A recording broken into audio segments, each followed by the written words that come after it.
Требаше да го имаме Зоран Димов на Zoom конекција, меѓутоа се надевам дека го имаме на телефон. Зоран, добро утро. Добро утро, Саше. Не ни успеа поврзувањето технолошко од утринава, мора да е заради снегот, не знам што друго да кажам. Не, се надам дека ќе биде се во ред. Еве и јас покушавам малку да побрзам со вклучувањето. Кајде за една минута можеби ќе се приклучам. Не е ни тоа важно, Зоран, важно е да го слушаме твојот глас. Зоран Димов е дел од една мрежа која што се нарекува Системски трајни решенија, која што е една активистичка невладина мрежа меѓу ромската популација, а главната активност, ако не се лажам, Зоран, сега ви е околу пописот и учеството на ромите во пописот. Може ли малку накратко што работи мрежата и што ви се сегашните ангажмани токму околу оваа тема? Вака сега, Саша, напред благодарам и многу среќа на вашиот портал и на вашата IP телевизија. Се надам дека ќе ме уклучите кај вас во директно вашата програма, ќе сум уклучен, ама не знам, го чекам. Како и да е, да не уклучам два пати тонот, да го исклучам прво телефонот. Да. Добро е да одиме и по телефон, ако секако врската не можеме да воспоставиме видео. Што се случува со вашата мрежа за системски трајни решенија? Еве го имаме Зоран Димов и на слика. Еве, убаво и да се видиме ова утро.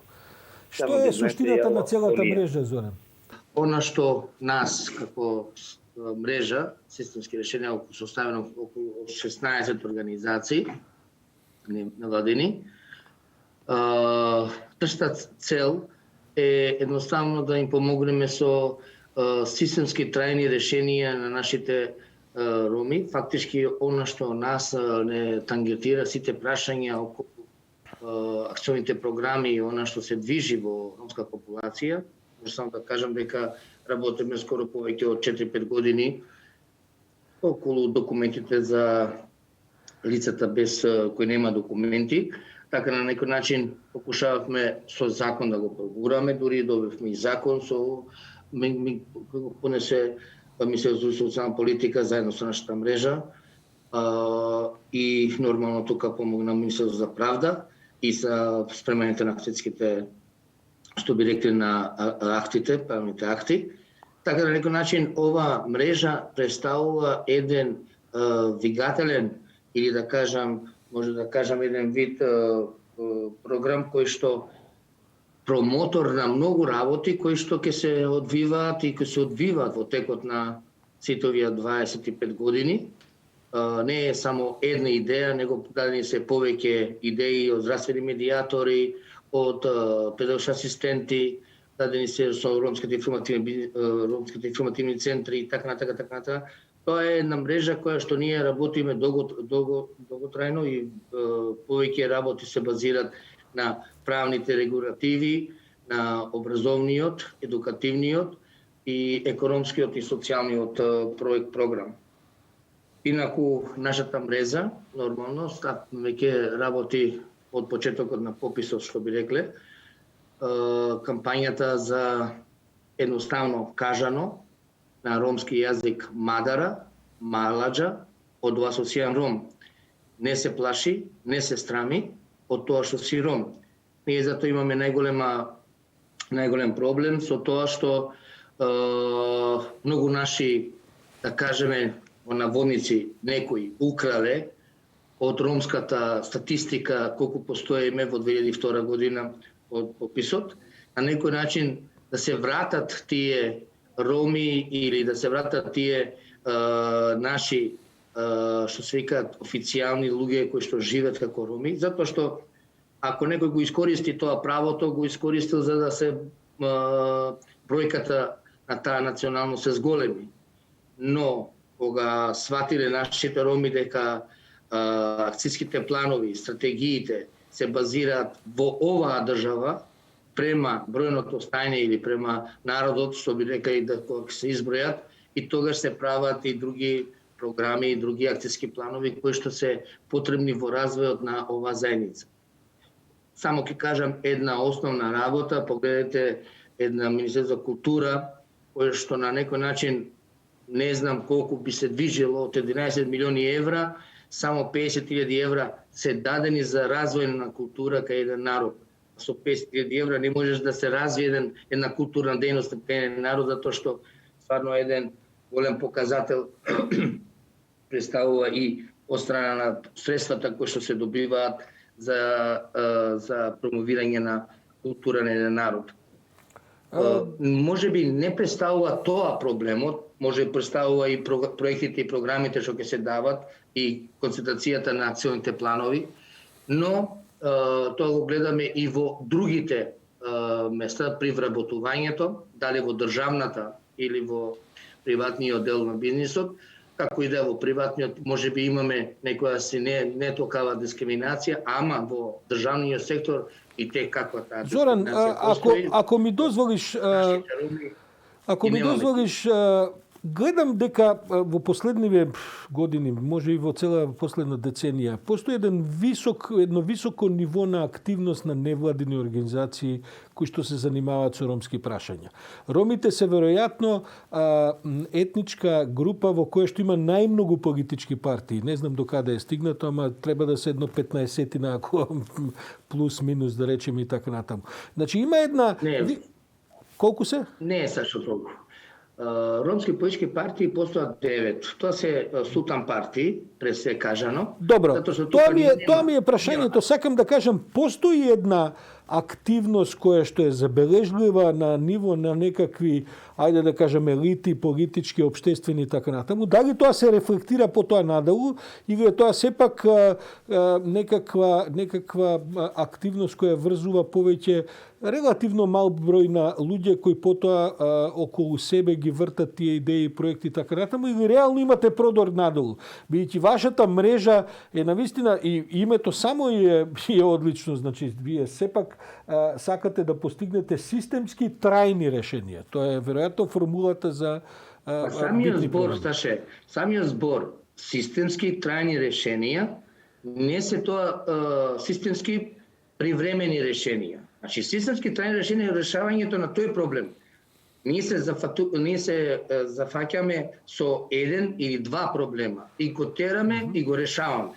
Не е ние да се враќаме наназад. Добро. Ние ако чекаме нашите политички партии или политичари кои што ги имаме во Собранието Република Македонија секоја година, да кажеме, кога постои парламентот и во секоја парламентарна група, или како да кажам другачие, секогаш ги имаме од 91 година со ФАИК, со АМДИ, со така натака, со Неждет, со Шабан, со Самка и Веселја Латифа е тука е сега на некој начин кој што е од неромска политичка партија, од СДС, но работата не е само да се каже политички решавање или да се каже дека политичарите треба да го решават.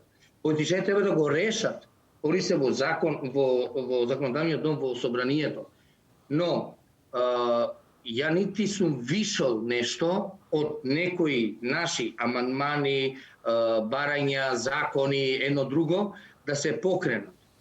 Замислите ние работиме 4-5 години, а некои 10 години, како Самет Скендери од Инсо, кој што од 10 години се бавел со оваа проблематика, и ние, другите, работиме скоро 4-5 години и други активни наши, да кажам, NGO работеле, но кога можевме овој дел да го гураме, значи можевме ние за 4-5 години да смениме 1 до 2 закона. Па убаво би било кога тие политички партии би донеле некој си новитет во програмата, не само во пишувањето во нивната програма при изборите, зашто ние викаме дека тие се сезонски партии од 3 до 6 месеци кои настапуваат и после ги нема. Едноставно не исчезнуваат, него зимуваат, одат на зимски одмор. Но кога ќе се појават изборите, локалните или било кои, тогаш они некако се будат како мечките што се будат во пролета.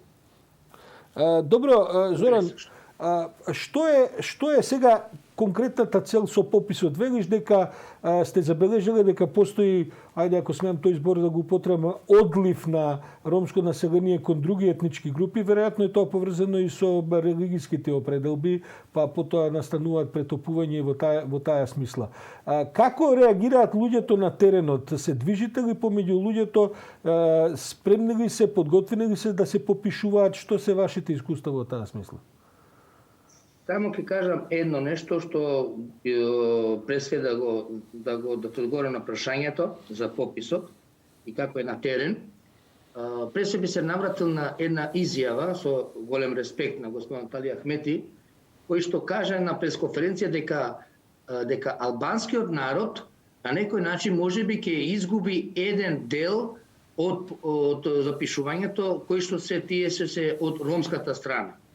Знаејќи дека ашкалиите, кои што се декларираат како албански роми, кои што се припојуваат кон албанците, а не кон ромите, ние ги имаме јагамалариите, ги имаме од Источна Македонија, кои се турски роми, или гаурите, што ги викаме од Југоисточна Македонија, Гевгелија Берберово, Гевгелија Неготино Кавадарци, кои што имаат христијански православни, да кажам, имиња, па се вика дека се македонци, или па на некој начин египчаните, кои што се декларираат за египчани, кои што се фактички еден вид од ромска националност, а фактички зборуваат албански, нивниот јазик, затоа имаме таа поделба од толку голем број на ромски, да кажам, вери или заедници кои се поделуваат и не се декларираат како вистински роми. Овој проблем ние го имаме и на терен, не само сега, и прошлите години.